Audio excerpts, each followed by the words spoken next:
from the origin of the universe. Dr. Slezak admitted tonight that the universe began to exist, and he disputed the causal premise.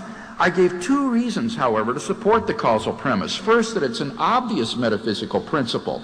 And he said, well, what are the rules of your metaphysics here? Well, look at the two sub-arguments I gave for why it's obvious. I said, in the case of the universe, prior to the Big Bang, there's not even the potentiality of its being. But how could something become actual if there's not even the potentiality of its existence? And secondly, I challenged him to explain, if things can pop into being uncaused from nothing, why doesn't anything and everything come into being out of nothing? Why just the universe? I can't see any answer to these questions, and therefore it does seem to me we have good metaphysical grounds for thinking that it's impossible that things just pop into being like universes uncaused out of nothing. But secondly, this is all academic anyway, because I pointed out that the causal principle is a universally confirmed and never disconfirmed principle of empirical science, so that it does meet the very standards of proof as an empiricist that Dr. Slezak wants. So certainly I think we have more reason to believe that first premise than to deny the premise, and that therefore it is more plausible than not to believe that the universe had a cause of its existence, which was a personal, timeless, spaceless, and immaterial creator. Secondly, I argued from the fine-tuning of the universe to intelligent design.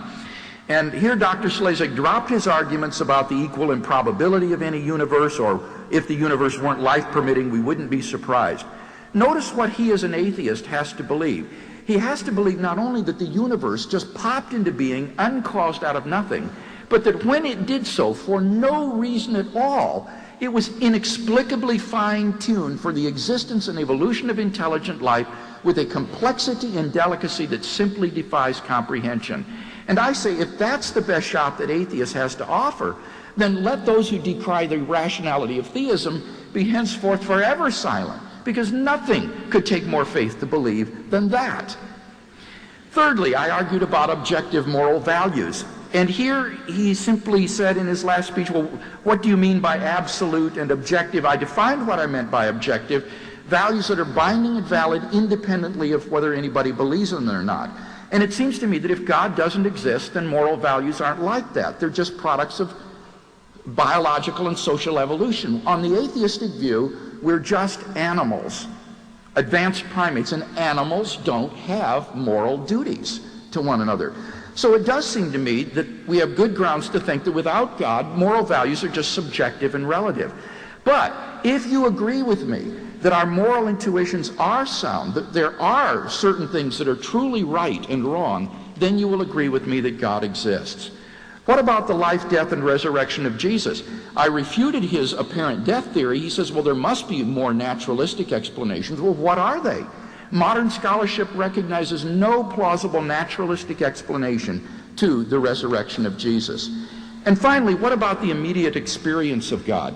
He says, well, it could be delusory. Yes, it could be, but you need to give me an argument for that. In the absence of arguments for atheism, why should I deny the reality of my experience of God through Jesus Christ? God has been a living reality to me ever since I experienced the spiritual rebirth at the age of 16, a reality I've walked with for over 30 years. And I believe that if you will seek him with an open mind and an open heart, this is a reality that you can find in your life as well. Thank you.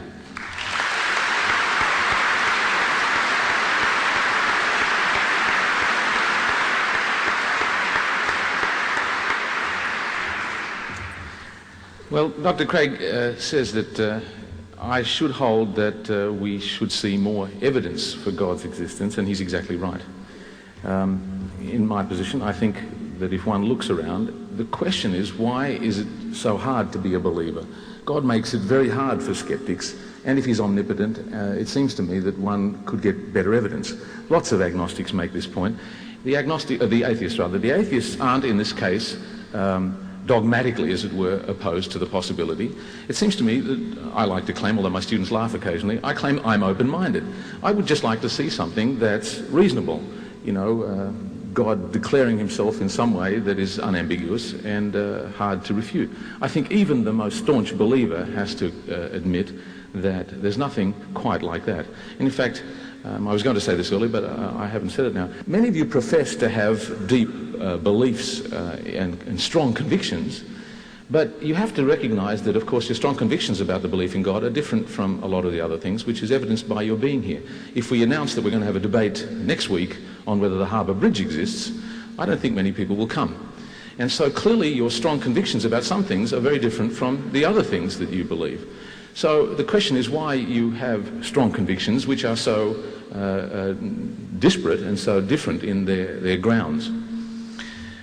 Again, on the causal principle, which Dr. Craig raised again, he, I think, suggested in his last words, I quote from what I understood him to say, that the causal principle has never been disconfirmed as a principle of science, and he's relying on that. I don't think that's quite fair. In the remarks which I think I quoted, but certainly are in his writings, he is explicitly acknowledging that the principle, as I think I said, is not from science but from metaphysics. And he can't rely on the scientific notions of cause, which are confined in their domain of application to within the realm, and certainly are not thought to be relevant to the entire universe under the current standard theory which Dr. Craig is relying on. So it seems to me that the notion of cause that he's appealing to, which is the common sense notion which we all respond to, is misleading here. And in fact, the notion of cause which he has in mind is one which philosophers call, and he's referred to this in connection with the philosopher Swinburne, he refers to the idea of what's called agent causation. Agent causation is a notion which comes from human behavior and an attempt to explain the human will, how we seem to move our limbs, as it were, out of nothing. Well, even within the realm of human behavior, this is a questionable and, in fact, probably redundant notion, which is suspicious when it's thought to be in conflict with the ordinary scientific cause that we understand from within our science. And so, in fact, both Swinburne and Dr. Craig speak of the personhood, as we've heard him say, of the cause of the universe. This is not exactly Michelangelo's bearded man in the clouds reaching out his hand, but it's pretty close. Thank you.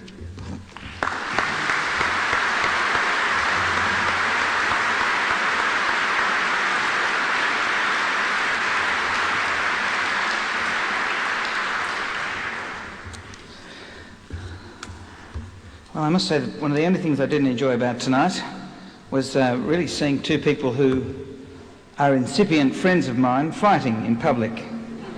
That wasn't very enjoyable, but the rest of it. We do, I think it would be appropriate if we thank the two speakers because they're not here like in some of the televised great debates which are much more about entertainment than substance. Because they're paid, they've come out in their own time to debate serious issues and to help us think it through again. So I'd like us to thank both of them again. Thank you very much for coming.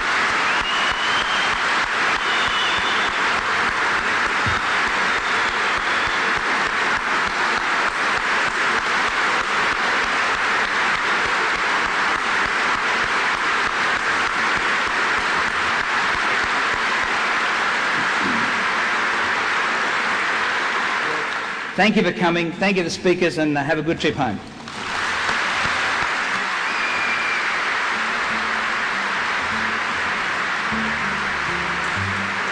Thank you.